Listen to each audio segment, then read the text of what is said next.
Assalamualaikum warahmatullahi wabarakatuh. Perkenalkan, nama saya Juliana Sari. Saya mahasiswi semester 3 dari Prodi S1 Farmasi Universitas Adiwangsa Jambi. Baiklah, pada video saya kali ini, saya akan membahas tentang antikoagulan untuk memenuhi mata kuliah Farmakologi 1. Baiklah, sebelum saya membahas tentang antikoagulan, di sini saya akan menjelaskan sedikit tentang aliran darah di dalam tubuh manusia. Terdapat dua macam pembuluh darah yang berfungsi mengedarkan darah ke berbagai jaringan di dalam tubuh, yaitu pembuluh darah arteri dan vena. Nah, pembuluh darah arteri ini berfungsi membawa darah dari jantung ke seluruh tubuh, sedangkan pembuluh darah vena berfungsi membawa darah kembali ke jantung. Adapun sirkulasi di dalam tubuh yaitu sirkulasi sistemik dan sirkulasi pulmoner. Nah, sirkulasi sistemik atau disebut dengan peredaran darah besar yaitu aliran darah ke seluruh tubuh, sedangkan sirkulasi pulmoner yaitu aliran darah ke paru-paru. Gangguan pada aliran darah terjadi pada pembuluh darah arteri atau vena. Pembuluh darah arteri mencakup trombosis koronaria atau disebut dengan infrak miokardium, adanya katup jantung buatan, dan serangan pembuluh darah otak. Sedangkan gangguan pada vena mencakup trombosis vena dalam dan emboli paru. Gangguan dapat muncul karena abnormalitas dari anatomi pembuluh darah, adanya flak dalam pembuluh darah yang menyebabkan penyumbatan aliran darah atau disebut aterosklerosis. Penyumbatan dapat juga diakibatkan oleh gumpalan atau clotting darah yang disebut trombus. Penyumbatan yang terjadi di aliran darah dapat berakibat terjadinya berbagai penyakit seperti stroke, penyakit jantung sistemik, dan sebagainya. Selanjutnya, terdapat 3 golongan obat untuk mencegah dan mengatasi clotting darah. Yang pertama yaitu antikoagulan, yang kedua antiplatelet, yang ketiga trombolitik atau fibrinolitik. Nah, antikoagulan ini berperan mencegah koagulasi atau penggumpalan darah. Antiplatelet berperan untuk mencegah agregasi platelet. Yang ketiga, trombolitik atau fibrinolitik digunakan pada kondisi akut baik stroke sistemik maupun jantung sistemik.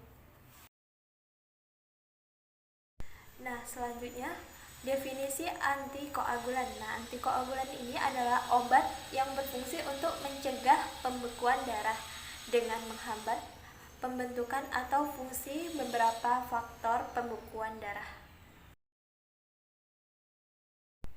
Antikoagulan bekerja memodifikasi proses clotting darah yang terdiri dari beberapa tahapan faktor. Adapun indikasi dari antikoagulan yaitu penyakit stroke, kardioemboli, gangguan jantung, venous thromboembolis, dan sebagainya. Selanjutnya, antikoagulan ini dipakai untuk gangguan pembuluh arteri dan vena yang beresiko tinggi membentuk bekuan darah. Menurut kerjanya, antikoagulan dibagi menjadi 2, yaitu antikoagulan langsung dan antikoagulan tak langsung. Nah, antikoagulan langsung ini pengaruhnya pada mekanisme penjedalaan darah, sedangkan antikoagulan tak langsung pengaruhnya pada hepar, yaitu menghambat sintesis protombin.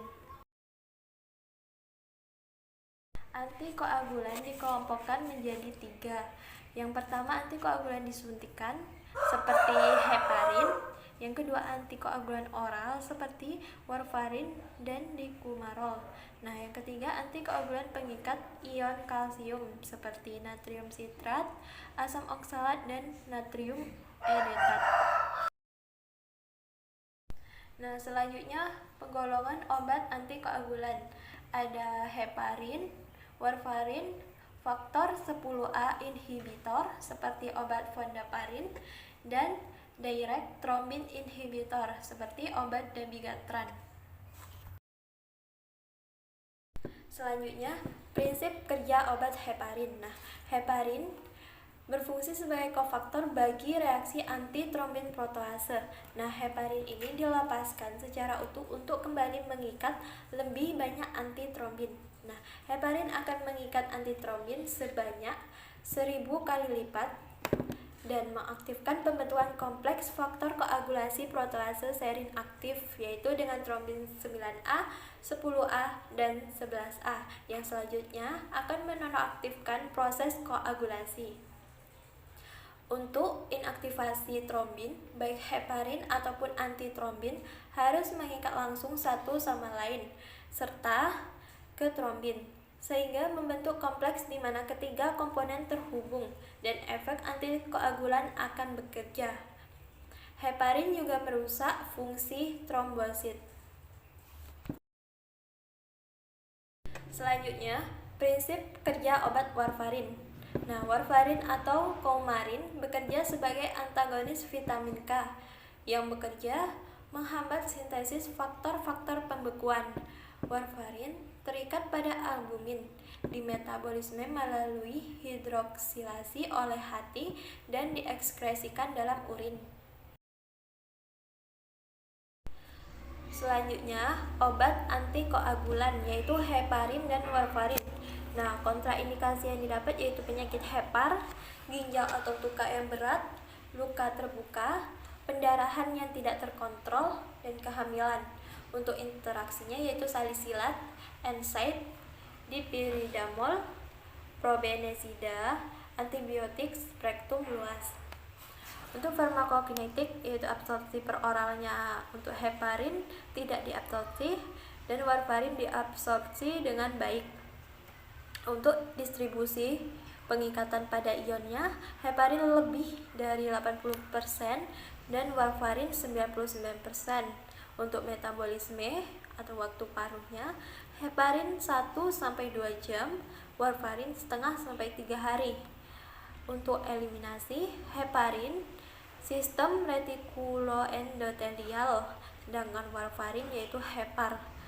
Nah, untuk farmakodinamik, heparin subkutannya mula-mula 20-60 menit, waktu mencapai kadar puncak 2 jam, lama kerjanya 8-12 jam.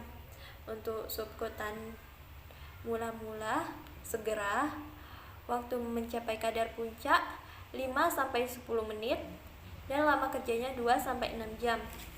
Untuk warfarin per oral dan subkutan mula-mulanya beberapa jam, waktu mencapai kadar puncak 1-3 hari dan lama kerjanya 2,5-5 hari. Untuk efek terapeutik yaitu mencegah pembekuan. Untuk heparin menghambat konversi fibrinogen menjadi fibrin, sedangkan warfarin mencegah konversi protombin menjadi trombin. Untuk efek samping dari obat ini yaitu mual dan demam, dan reaksi yang merugikan yaitu pendarahan, trombositopenia, dan agranulositosis. Terakhir, kesimpulan yang dapat diambil dari pembahasan kali ini yaitu antikoagulan adalah obat yang berfungsi untuk mencegah pembekuan darah. Antikoagulan dipakai untuk gangguan pembuluh darah arteri yang beresiko tinggi membentuk bekuan darah. Menurut kerjanya, antikoagulan dibagi menjadi dua, yaitu antikoagulan langsung dan antikoagulan tak langsung. Nah, antikoagulan dikelompokkan menjadi 3, yaitu antikoagulan yang disuntikan, antikoagulan oral, dan antikoagulan pengikat ion kalsium. Penggolongan obat antikoagulan yaitu heparin, warfarin, faktor 10 inhibitor, direct thrombin inhibitor. Nah, prinsip kerja obat heparin yaitu mengikat antitrombin dan mengaktifkan pembentukan kompleks faktor koagulasi protease serin aktif dan akan menonaktifkan proses koagulasi. Nah, untuk prinsip kerja obat warfarin yaitu bekerja sebagai antagonis vitamin K yang bekerja menghambat sintesis faktor-faktor pembukuan. Warfarin terikat pada albumin, dimetabolisme melalui hidroksilasi oleh hati dan diekskresikan dalam urin. Dan daftar pustaka yang saya ambil itu dari 3 buku. Nah, baiklah, hanya inilah yang dapat saya sampaikan. Lebih dan kurangnya saya mohon maaf karena di sini saya masih belajar. Saya akhiri. Wassalamualaikum warahmatullahi wabarakatuh.